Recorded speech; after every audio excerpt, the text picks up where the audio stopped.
Paradoxe qui aura lieu dans pratiquement un mois. Et on va espérer que le son fonctionne.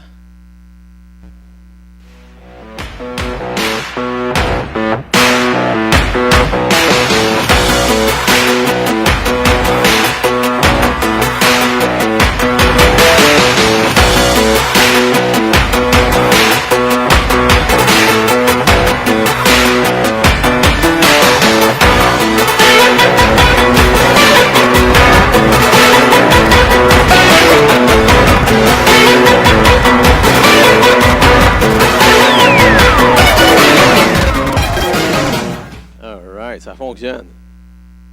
Il faut que je me retourne pour enlever ça. Et où ma souris? Oh, je viens de perdre le signal. On va se reconnecter.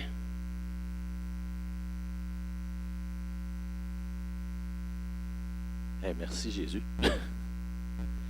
Donc, 17, 18, 19 mai, conférence Paradoxe pour les jeunes de secondaire 1 à 30 ans. Et le 30 ans est inclusif. Donc, si tu as 30, tu es correct, tu peux venir. Et j'ai réalisé quelque chose ce matin. Hey, on a accès au rabais distance. Parce qu'on est plus loin que 100 km. On est à 108 km de distance. Fait qu'on rentre dedans. Fait qu'il y a un rabais de 10 $. Donc, c'est 128 $, le rabais inclus. Et ça inclut l'hébergement. Donc, c'est pour la conférence, pour les 3 jours. On va partir d'ici en groupe, en gang, on va s'en aller là-bas. Et vraiment, c'est une belle conférence, je vous encourage fortement à y aller. Les jeunes, ben là, les jeunes sont tout en bas, là. Parents, achalez vos jeunes à y aller. J'aurais dit les jeunes, achalez vos parents à y aller, mais parents, achalez vos jeunes à y aller, ça va vous donner une belle fin de semaine entre vous, tu sais. On peut le voir comme ça, mais c'est une belle fin de semaine aussi pour voir nos jeunes grandir dans la foi. Et ça a tout le temps eu un impact dans ma vie, puis je sais que ça va avoir un impact dans la vie de vos jeunes aussi. Autre annonce, et je vais glisser, ouais.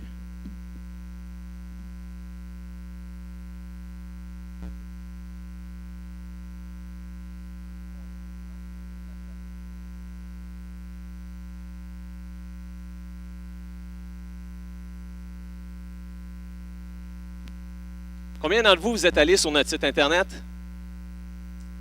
Oh boy, les mains ne lèvent pas vite. Je vous rappelle qu'on a un nouveau site web.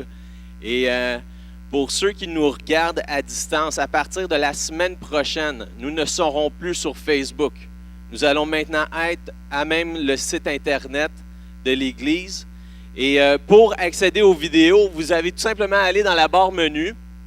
Et je vais retrouver ma souris un jour. Où es-tu, souris? Eh boy, ça va bien un matin, hein? Je n'ai-tu une souris? Je la vois même plus sur mon écran. Et là? Et tableau. Vous voyez ici la section message? Vous allez sur ça. Et là, ici présentement, vous voyez que c'est écrit Église. Ben, vous avez le logo, puis c'est écrit que ça commence vers 10h55. Un coup que la réunion est en direct, l'image là s'enlève et vous pouvez cliquer sur la petite flèche pour pouvoir partir la vidéo. Donc maintenant, à partir de la semaine prochaine, pour ceux qui nous regardent présentement à distance, vous devez aller sur le site de l'Église pour pouvoir visionner les vidéos. Pourquoi? Parce qu'on va avoir une meilleure qualité visuelle et c'est que comme ça, les vidéos nous appartiennent à l'Église. Tout ce qu'on met sur Facebook appartient à Facebook. Et tout ce qu'on met sur notre plateforme reste sur notre plateforme et nous appartient. Donc, c'est un petit rappel. Quand vous mettez une photo là, sur votre Facebook, elle ne vous appartient plus. Elle appartient à Facebook. Fait que c'est pour ça qu'on a décidé d'aller de l'avant et d'aller sur notre site Internet. Et là, je vais essayer de fermer ça comme un grand. Est-ce que je suis un grand? Oui. All right. Good. Je m'en vais à mon PowerPoint.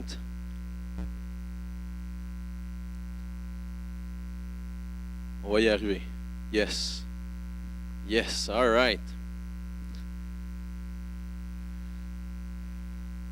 Vraiment content. Il se passe des belles choses. On a fait notre offre d'achat sur une maison qui a été acceptée il y a maintenant 2 semaines. Il reste juste à vendre la maison de Vanessa. Donc, elle est pratiquement vendue. L'inspection est ce mardi. Fait que si vous pouvez prier pour nous que l'inspection soit correcte. Puis si tout va bien, on passe au notaire vendredi pour Vendredi Saint. Et on va devenir Drummondvillois, c'est ça? Ouais? Donc on est bien contents. On a fait un offre. Vanessa m'a dit, on fait à ce prix-là. Puis si c'est la volonté de Dieu, on va l'avoir. Bon, j'ai paniqué quand elle m'a dit ça. Moi, j'étais prêt à aller plus loin. Mais Dieu a dit, c'est celle-là. Fait qu'on l'a eu au prix qu'on voulait. Dieu est tout le temps bon.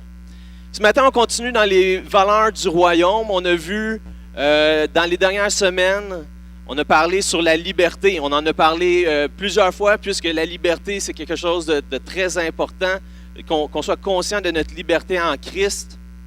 Et la dernière fois, c'est ça, avec vous, j'ai parlé sur le fait que nous sommes libres du péché. On est libre, mais ça ne veut pas dire qu'on doit pécher. On a vu aussi qu'on est libre de la loi puisque nous sommes sous la nouvelle alliance. Et aujourd'hui, on va parler ensemble de la valeur numéro 2 qui est le respect.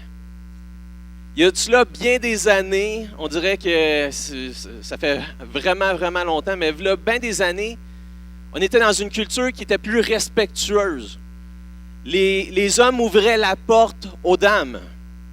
Oh là, j'ai des dames qui font comme, ouais, messieurs, ouvrez vos oreilles. Les hommes ouvraient la porte aux dames et aux personnes plus âgées. Les gens se saluaient dans la rue. Cette semaine, je suis allé au Chiro et ma Chiro venait juste de revenir de vacances. Et là où elle était allée, la culture est très respectueuse. Elle m'expliquait qu'elle était dans un magasin.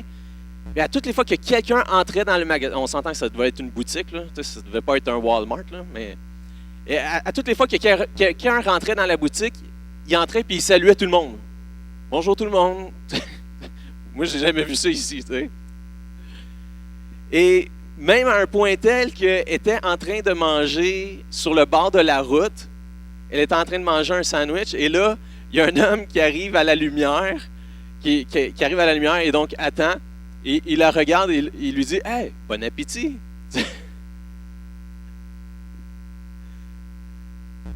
C'est drôle. Moi, j'ai jamais vu ça, surtout pas dans la région de Montréal. On arrive à la lumière, on entend des insultes. C'est plus ça qu'on entend. Surtout entre les vélos et les autos. Mais le respect a disparu pour faire place à une sorte d'égocentrisme, à la critique et au commérage. Puis ça, même dans l'Église, malheureusement. Alors que je montais ce message, j'ai fait une recherche et dans la Bible version King James, on retrouve le mot respect 34 fois dans la Bible. Qu'est-ce que le respect? Qu'est-ce que le respect selon le dictionnaire? Le dictionnaire nous dit que c'est un sentiment qui porte à accorder une considération admirative à une personne ou à une institution qui possède une grande valeur morale ou sociale. C'est un fait de tenir compte des prescriptions, respect des lois, de l'horaire, oh ça, il y en a qui ont de la misère, des ordres, inculquer à un enfant le respect, souci de ne pas porter atteinte à quelque chose. Et j'aime aller voir le contraire, j'aime aller voir les antonymes. On le voit-tu? Oui, OK. Le contraire du respect, c'est l'arrogance, l'impolitesse, l'insolence, l'irrévérence, le mépris, condescendance, la dérision. Hey, ça, je ne savais pas, le blasphème. C'est un synonyme d'insulte. Délit, infraction. Donc, quand on manque de respect, c'est comme si on blasphème. Question pour vous, est-ce que ça vous est déjà arrivé d'avoir de la difficulté à respecter quelqu'un? Je sais que pas ici à Drummondville, c'est pas de même. C'est le contraire de région de Montréal, je sais. Là, je commence à m'habituer à la culture ici. Fait que, on a tous, à un moment donné, eu de la difficulté à respecter quelqu'un. Peut-être que quand vous étiez plus jeune, vous avez eu de la misère à respecter vos parents. Là, vos jeunes ne sont pas ici. Vous pouvez hocher de la tête, ils ne vous voient pas. Là. On a tous de la misère à respecter les gens. À un moment donné, quand j'étais leader de jeunesse, j'étais arrivé dans une église et moi, j'arrivais d'une grosse jeunesse. On était une des plus grosses au Québec. Et là, j'étais leader aussi d'où ce que je venais. Et là, j'arrive dans une jeunesse qui font les choses complètement différentes de ce que moi, j'étais habitué. Dans ce groupe-là, la moitié de la jeunesse faisait partie du comité. Fait que je peux vous dire que ça faisait des meetings assez longs et ça donne beaucoup d'opinions. Quand tu as à peu près 30 jeunes qui se pensent tous pour des petits boss, c'est compliqué. C'était comme, ça ressemblait à une réunion de syndicat.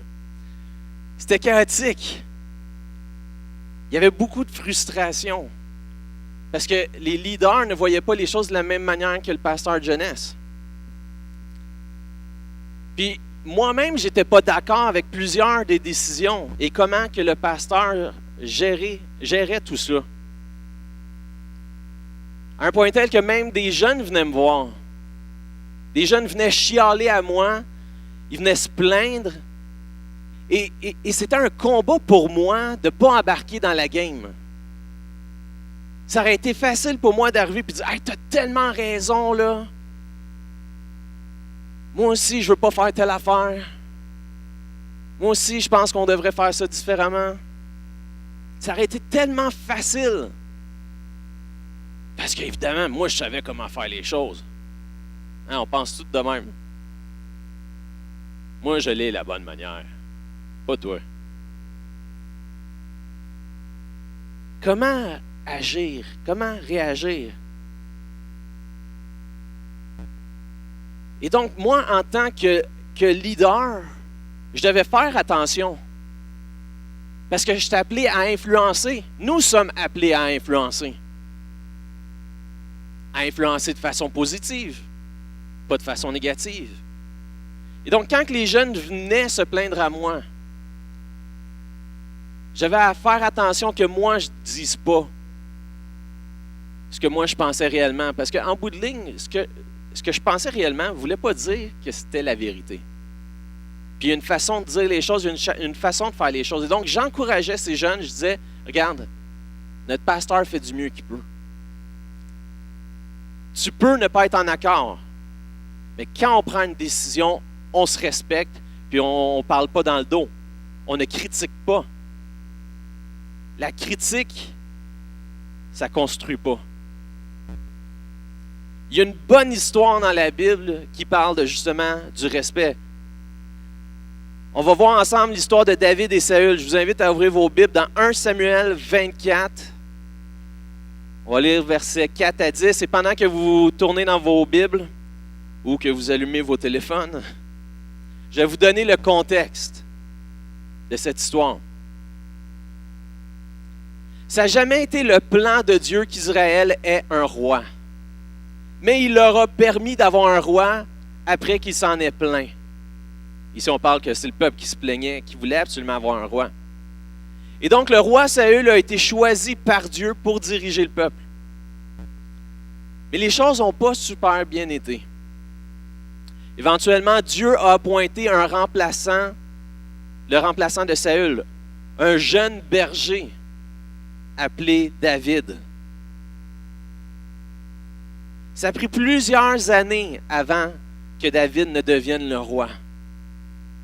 Et durant ce temps d'attente, Saül est passé de prendre soin de David à vouloir le tuer à cause de sa jalousie. Et donc, David a dû vivre une vie dure alors qu'il était poursuivi par son roi, qui était son beau-père. Ça fait tout le temps peur, un beau-père. Quand tu lis l'histoire de David et Saül, tu comprends. Si ton beau-père te lance un javelot. Tasse-toi. Imaginez, c'est ce que David a vécu. Et donc, un jour, Saül entre dans une grotte alors qu'il est à la recherche de David, il veut le tuer. Saül entre dans une grotte ne sachant pas que David est caché dans le noir. Et David a enfin la chance de tuer Saül, de prendre sa place comme roi d'Israël. Même que un de ses amis qui est avec lui l'encourage à le faire. Et donc, on lit 1 Samuel 24, versets 4 à 10. Les hommes de David lui dirent, « Il est arrivé le jour à propos duquel le Seigneur t'a dit, « C'est moi qui te livre ton ennemi, traite-le comme il te plaira. » David coupa furtivement le pan du manteau de Saül. Après cela, David sentit son cœur battre son cœur, parce qu'il avait coupé le pan du manteau de Saül. Et il dit à ses hommes, « Jamais que le Seigneur me garde de commettre une telle action, de porter la main sur mon Seigneur, sur l'homme qui a reçu l'onction du Seigneur. Car c'est lui qui a reçu l'onction du Seigneur. » Beaucoup d'emphase sur l'onction du Seigneur. Par ces paroles, David arrêta ses hommes et les empêcha d'attaquer Saül. Saül sortit de la grotte et continua son chemin. Après cela, David sortit de la grotte. Il se mit alors à crier derrière, « Saül, ô roi mon Seigneur! » Saül regarda derrière lui et David s'inclina face contre terre, prosterné. David dit à Saül, « Pourquoi écoutes-tu les propos des gens qui disent, « David cherche à te faire du mal. » Tu le vois en ce jour de tes propres yeux. Aujourd'hui, le Seigneur t'avait livré à moi dans la grotte. On m'a dit de te tuer, mais je t'ai épargné en disant, « Je ne porterai pas la main sur mon Seigneur, car c'est lui qui a reçu l'onction du Seigneur. » Père éternel, je te prie que tu puisses venir ouvrir nos cœurs ce matin à entendre ta parole éternelle. Seigneur Dieu, on ne veut pas être fermé, Seigneur, à ce que tu nous dis. Et c'est au nom de ton Fils qu'on a prié. Amen. Jusqu'à ce moment, Saül n'avait jamais rien fait pour mériter le respect de David à son égard. Saül lui avait menti à plusieurs reprises et il avait essayé de le tuer à plusieurs reprises aussi. L'ambition dans la vie de Saül était de rendre la vie de David misérable, même si David n'avait rien fait pour mériter ça. Au contraire, il avait fait que des bonnes actions. Qui est-ce qu'on faisait venir quand Saül était tourmenté pour venir jouer de la musique? David. Qui avait été contre Goliath à cause que le roi lui-même avait, en bon québécois, la chienne? David. C'est le roi qui aurait dû, c'est Saül qui aurait dû aller combattre Goliath. Mais il ne l'a pas fait. David l'a fait. Il a défendu le peuple, il a défendu son roi.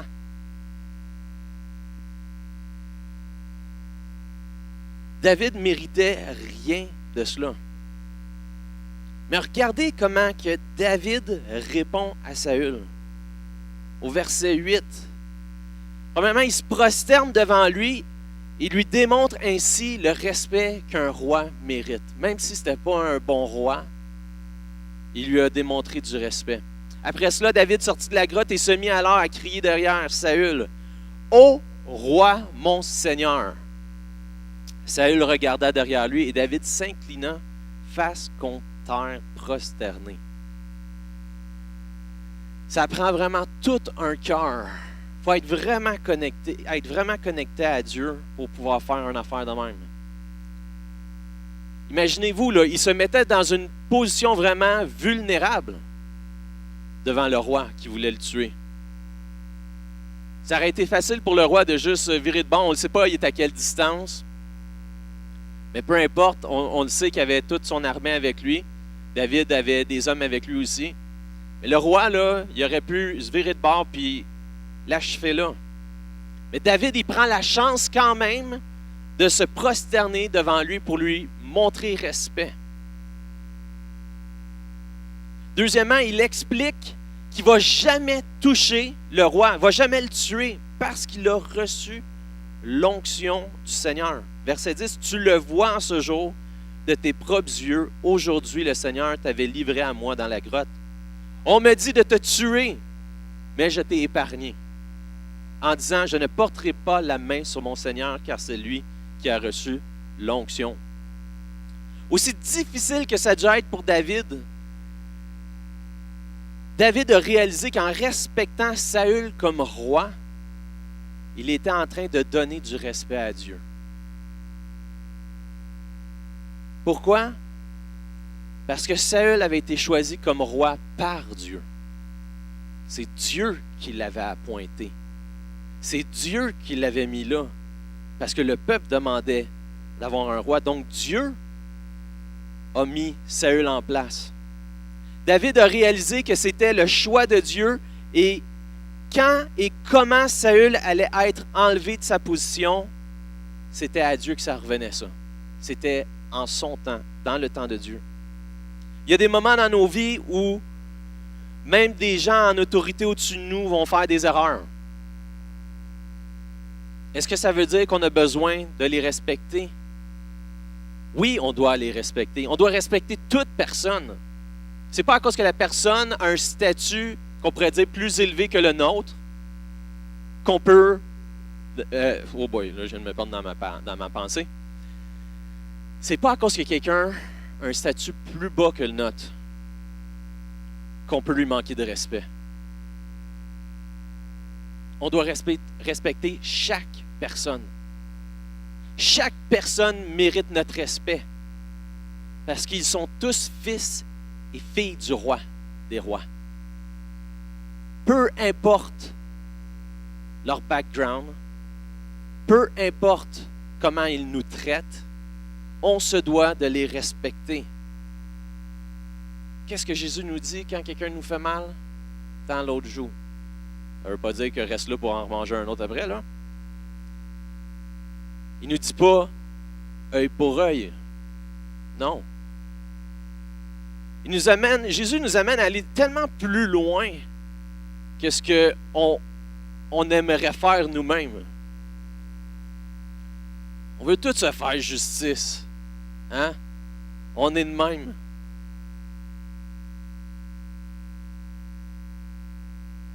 Dernièrement, même cette semaine, je voyais une vidéo sur Facebook où on voit un CEO qui est là et qui est avec son épouse et là, il voit le concierge. Et là, il arrive, il a son café et il donne au concierge, il dit, tu jetteras ça pour moi. La poubelle est là. C'est quoi de juste un pas de plus puis le mettre dans la poubelle? Et là, la femme, elle arrive, puis elle salue le concierge, puis elle salue par son nom. Et là, tu vois l'homme, il est comme, elle dit, comment ça va, puis tout, puis là, hein? OK, qu'est-ce qui se passe? Puis là, ben oui, il a été mon premier chum. On a sorti ensemble pendant plusieurs temps et tout. Et là tu as l'homme qui est là, puis le CEO qui est là, puis c'est comme, hey, tu sais, ils partent. Là, il arrive, il dit, hey, non, mais t'es-tu contente d'avoir marié un gars comme moi et pas un gars comme ça? Là, elle arrive, elle l'arrête, elle dit, hey, attends une minute, toi. Elle dit, souviens-toi d'où tu viens. Elle dit, pendant que toi, tu faisais tes études, c'est moi qui travaillais. Quand tu as floppé tes business, c'est qui t'a supporté, puis qui t'encourageait, puis qui a travaillé un double shift? C'est moi. Quand tu étais prête à abandonner, puis que tu voulais juste aller fêter, puis boire de la bière avec tes chums, c'est qui t'a empêché de faire ça, puis qui t'a encouragé à étudier? C'est moi. N'oublie pas d'où tu viens. Et c'est tellement facile pour nous de regarder les autres et de dire, hey, moi j'ai réussi, lui, non. Est-ce que c'est d'honorer la personne? Est-ce que c'est de respecter la personne? Non. Et je trouve que souvent, nous en tant que chrétiens, on ne se différencie pas des gens de l'extérieur. Je vous l'ai déjà dit, mais je vous le redis encore. Un jour, quelqu'un a posé la question suivante au pape et il lui a dit « Est-ce que ça vous fait peur que les protestants gagnent de même, qu'il y a de plus en plus de protestants? » Sa réponse démontre bien comment on agit. Il a dit non, ils sont tout le temps en chicane entre eux. C'est vrai. C'est vrai qu'on est souvent en chicane. La semaine dernière, je parlais de respect aux jeunes en bas. Puis je leur parlais de l'importance de respecter les uns les autres. Leur réaction a été la réaction de jeunes. La réaction d'un ado. Ils m'ont dit, si quelqu'un me manque de respect, je lui réponds de la même manière. Si quelqu'un m'envoie promener, je l'envoie promener. On veut tout le temps se faire justice. C'est dur de respecter les gens. Je leur disais que même devant moi, ils se manquaient de respect souvent. Ça se traite de nom. Pourtant, ils sont de la même famille. Peut-être que vous vous dites, c'est normal, c'est juste des jeunes. Le problème, c'est qu'on n'est pas mieux, nous, les adultes, les parents. Pour nous, les adultes, souvent, on critique, on parle dans le dos des gens. On manque de respect envers nos autorités, nos gouvernements, notre employeur, nos amis, nos familles, puis j'en passe.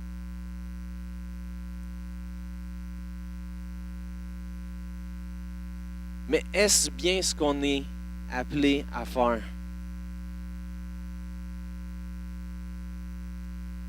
Pose-toi la question suivante. Représentes-tu bien Christ quand tu agis comme ça? Tu sais, les petits bracelets là, qui étaient à la mode, là, What would Jesus do? Là? Qu'est-ce que Jésus ferait? Donc, quand on manque de respect, on manque de respect envers Dieu. Je crois que le jour qu'on va arrêter de se critiquer et de faire du commérage, là, c'est parler dans le dos, les gens vont pouvoir voir qui nous sommes supposés représenter réellement. Christ.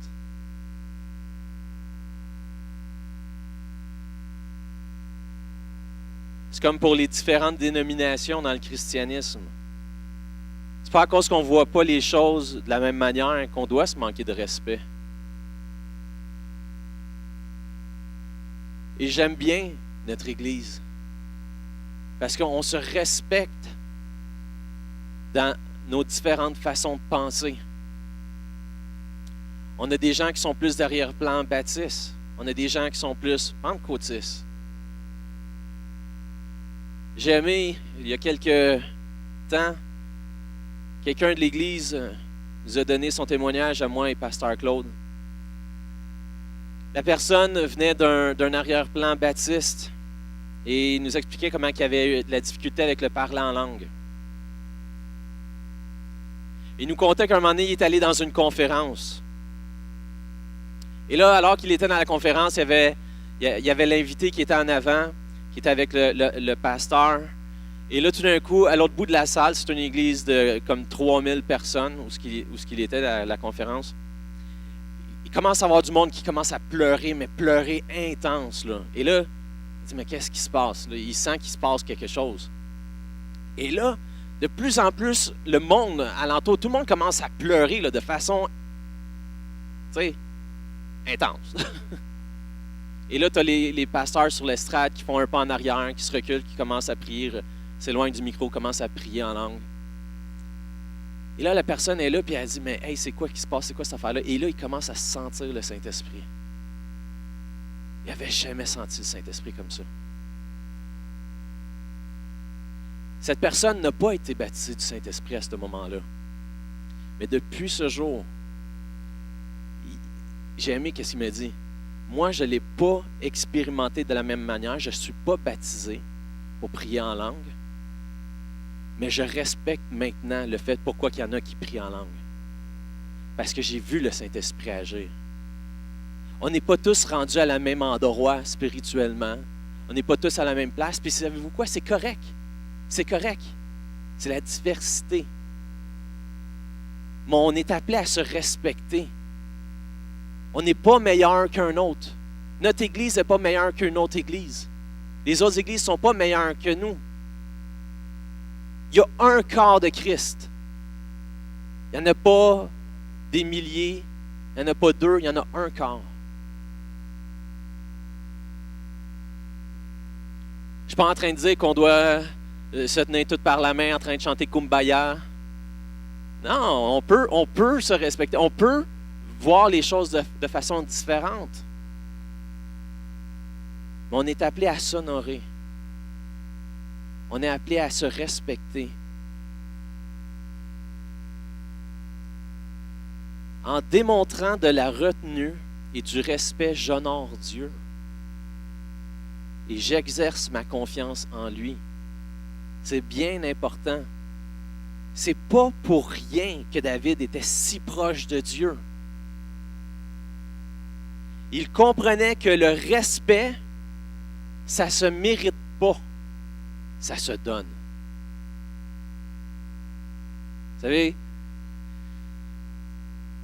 j'enseigne à Noah du mieux que je peux à être bon avec les gens autour de lui. Et l'autre fois, il me disait, « Papa, à la garderie, il y a un ami qui me fait mal. » Et là, tout de suite, moi, je le regarde. « Qu'est-ce que tu as fait, toi? » Il me dit, « Ben, je suis allé le dire à l'éducatrice. » J'ai fait « Wow! » Parce que c'est pas toutes les fois que ça l'arrive. On est habitué à ce que l'enfant mange un coup, qu'est-ce qu'il fait? Il en donne un. Puis c'est pas pire, parce qu'à cet âge-là, d'habitude, mettons, il mange un coup sur l'épaule, souvent, il va donner un coup sur l'épaule. Nous, plus vieux, quelqu'un nous pile sur l'orteil, nous, on sort le bazooka puis on le shoot.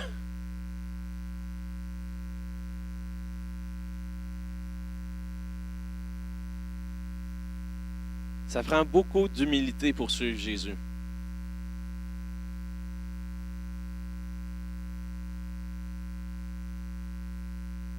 Si vous faites partie de ceux qui se font manquer de respect, souvenez-vous toujours qu'il faut avoir de la foi parce que Dieu nous soutiendra et nous défendra toujours dans son temps. Dieu est notre défenseur. On est appelé à être différent. Je disais aux jeunes la semaine dernière, je leur disais, quand tu manques de respect à quelqu'un, qu'est-ce que la personne voit quand tu fais ça? Est-ce qu'elle voit Christ en toi ou elle voit toi? On est supposé de représenter Dieu. Mais quand on manque de respect aux gens, quand on critique, quand on fait du commérage, on n'honore pas Dieu. On est appelé à être différent. On n'est pas appelé à agir comme le monde. On est appelé à se différencier. Puis, comme je vous ai dit, c'est pas facile. C'est pas facile. C'est facile de critiquer le gouvernement. Hein? Tout le monde ici, tu sais déjà quoi faire. Tout le monde sait que c'est, hey, non, mais moi, là, moi, je te gérerais ça comme il faut, moi. On est tous des petits boss, des bécosses. On est de même. Même dans les couples. Hein? On a de la difficulté à se respecter même dans nos couples. Après ça, on se demande pourquoi que nos enfants ont de la misère à nous respecter. Nous sommes les exemples. Et nous sommes les exemples à l'extérieur de ces murs. La prochaine fois que quelqu'un va te manquer de respect, fais attention à comment tu vas réagir. Parce que tu es en train de former quelqu'un. Comment tu vas réagir va impacter sa vie. Hey, pourquoi tu n'as pas réagi de telle manière? Pourquoi tu n'as pas sacré un bon? T'sais? Parce qu'il mérite mon respect, même s'il me manque de respect. La Bible nous dit que nous sommes le sel de la terre. On le voit dans Matthieu 5,13. Ça nous dit, c'est vous qui êtes le sel de la terre, mais si le sel devient fade, avec quoi le saleron-on? Saleron-on, ouais, j'ai dit comme il faut.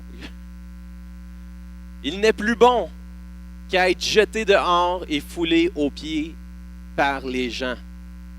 Ne sois pas comme le sel fade. Sois différent. Respecte les gens. Honore-les. Honore-les, parce que quand tu honores quelqu'un, tu es en train d'honorer ton Papa céleste. Amen. Amen. Semaine prochaine, dans 2 semaines, on va continuer encore sous le thème du respect.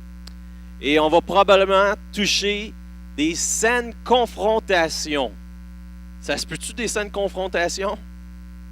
Oh, il n'y a pas grand monde qui y croit. Oui, ça se peut. Ça se peut. Si ça fait plusieurs années que tu es marié, tu l'as peut-être expérimenté quelques fois. Mais on va espérer que ça va vous aider à l'expérimenter à toutes les fois. On termine en prière. Seigneur, Père, on vient devant toi imparfait comme qu'on est. Seigneur, tu nous appelles à grandir dans tes voies, Seigneur Dieu. Tu nous appelles à être différents du monde, à être des influenceurs, Seigneur, des conquérants. Et Seigneur, tout comme David, Père, on veut pouvoir honorer les gens.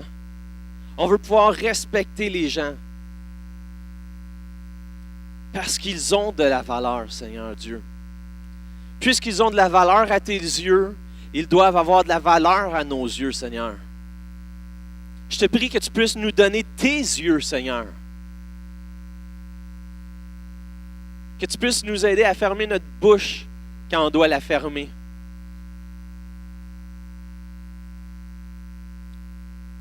Parce que tu dis qu'on a les paroles de vie et de mort. Les paroles de vie et de mort viennent de notre bouche, Seigneur Dieu. Alors, on veut pouvoir juste relâcher des paroles de vie, Seigneur, sur les gens. On veut relâcher ton royaume autour de nous, Seigneur Dieu. Père, je te prie qu'au courant de la semaine, tu puisses travailler nos cœurs sur ça, Seigneur. Afin qu'on puisse respecter les gens et qu'en respectant les gens, Seigneur Dieu, qu'on te respecte toi. Toi qui es le Créateur, Seigneur Dieu. Toi qui es le Dieu Tout-Puissant, Seigneur Dieu. Celui qui a tout donné pour nous, Seigneur. Pour nous rendre libres, Seigneur Dieu. À toi toute la gloire, Seigneur. Amen. Donc, je vous rappelle, le vendredi saint.